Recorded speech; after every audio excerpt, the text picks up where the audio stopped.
Agency चलाते हैं और मेटा एड से रिजल्ट नहीं लेकर आ रही हैं, तो किस तरीके से रिजल्ट निकलेंगे जब आप लोग जो है एजेंसी के लिए जो है ई कॉमर्स की स्ट्रेटजी यूज कर रहे होंगे। आज की 10 मिनट की वीडियो के अंदर मैं बताने वाली हूँ कि दोनों में कितना जमीन आसमान का फर्क है। B2B बिजनेस अगर है तो टारगेटिंग किस तरह से करनी है, लीड मैग्नेट फनल किस तरीके से बनाना है, ब्रांड बिल्डिंग किस तरह से करनी है और 3 से 5 क्लाइंट 100% किस तरह से निकालनी है। अस्सलाम वालेकुम, मैं हूँ Mahi Iqbal, yours digital marketing consultant. मैं आती हूँ एवरी मंडे आप लोगों को प्रैक्टिकली डिजिटल मार्केटिंग सिखाने। तो चलिए शुरू करते हैं।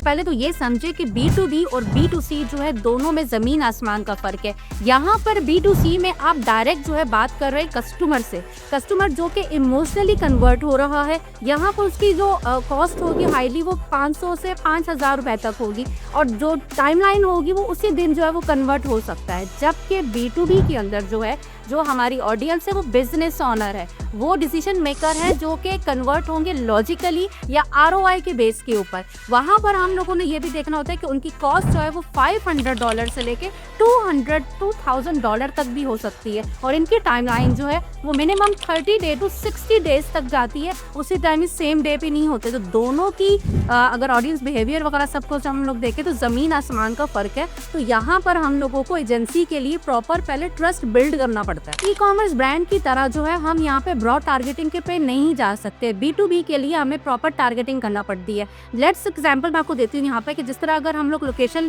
टारगेट कर रहे हैं USA में, तो वहाँ पर भी हम लोग जो है देखेंगे कि हमारी टारगेट ऑडियंस कौन सी है। तो यहाँ पर location for example New York, LA, Chicago मैं टारगेट कर रही हूँ। एज हम 30 to 60 जो है वो लेके जा सकते हैं जो कि डिसीजन मेकर होने चाहिए। अब डिटेल टारगेटिंग के अंदर हम देखेंगे कि स्मॉल बिजनेस ऑनर्स हों, जो पेज एडमिन है या एम्प्लॉयज़ हैं, इनको हम लोग जो है मेन टारगेट बना रहे हैं। अपना इंटरेस्ट हम इनको बता रहे हैं, जो डिजिटल मार्केटिंग में इंटरेस्ट रखते हैं, ऑनलाइन एडवर्टाइजिंग में इंटरेस्ट रखते हैं, उनको मेरा ऐड जो है वो दिखाना चाहिए। तो ई कॉमर्स जो है वो ब्रॉड के लिए चला जाएगा, जबकि एजेंसी जो है वो स्पेसिफिक होती है। तो यहाँ पर हमने ये देखना होता है कि अगर हम B2B के लिए जा रहे हैं तो वहाँ पर हमें स्पेसिफिक जो है वो टारगेटिंग करना पड़ती है। अब बात करते हैं कंटेंट स्ट्रेटजी की। कंटेंट स्ट्रेटजी के लिए हम लोगों को यहाँ पे एजेंसी के लिए जो है प्रॉपर एक अथॉरिटी प्रूफ क्रिएट करना होता है। इसके लिए मैं आपको 3 कंटेंट टाइप बता रही हूँ। ये तीनों कंटेंट टाइप अगर आपने समझ लिए तो आप बहुत अच्छी तरीके से कंटेंट स्ट्रेटजी जो बना सकते हैं। टाइप नंबर 1 जो है यहाँ पर मैं आपको दिखा रही हूँ केस स्टडीज। 50% जो है आपने केस स्टडी जो है वो यूज करनी है।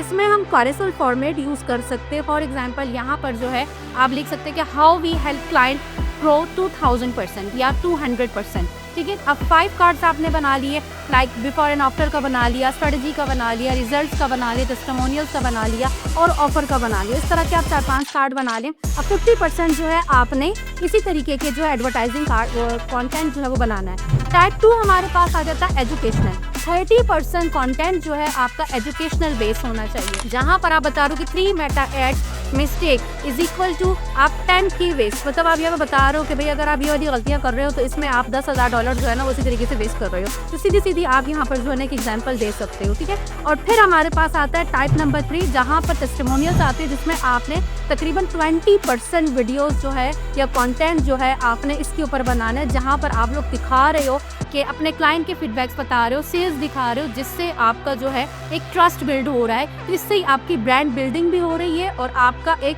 अथॉरिटी जो है ना वो भी प्रूफ हो रहा है। लीड मैग्नेट क्या होता है कि देखिए डायरेक्टली जो है ना आप लोगों ने अपनी सर्विसेज को सेल नहीं करना। सबसे पहले आप लोगों ने फ्री में कुछ ऑडिट रिपोर्ट देनी है, फ्री में कुछ ना कुछ आपने, बेशक आप फ्री कंसल्टेशन कॉल ही दे दे। तो आप लोगों ने अपने लैंडिंग पेज के अंदर क्लाइंटली को सेट कर लें, अपॉइंटमेंट बुक करें।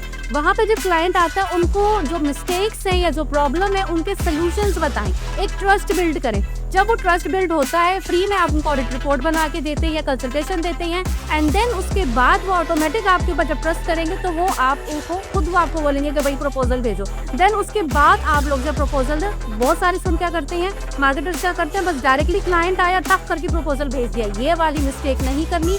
पहले उनको ट्रस्ट बिल्ड करो कि आपके अंदर जो है वो कैपेबिलिटी है, आप पे वो वैल्यू आप प्रोवाइड कर रही हैं, उनको सोल्यूशंस दे रही हैं, तभी वो आपसे जो है ना अपनी सर्विसेज लेंगे। अदरवाइज वो आपके पास कभी भी नहीं आएंगी। और यहाँ पे लास्ट में लिंक्डइन जो है वो कॉम्बो कर ले, मतलब मेटा पे आप एड्स रन कर रही हैं और लिंक्डइन पे अपनी प्रोफाइल को फुली ऑप्टिमाइज करें। आप अपनी तमाम डिटेल्स वहाँ पे दें, उसको फुली ऑप्टिमाइज करें। फ्री में 30 डेज का पैकेज भी होता है उसके अंदर, आप उसको यूज करें और अपनी प्रोफाइल को ओके रखें, ठीक है।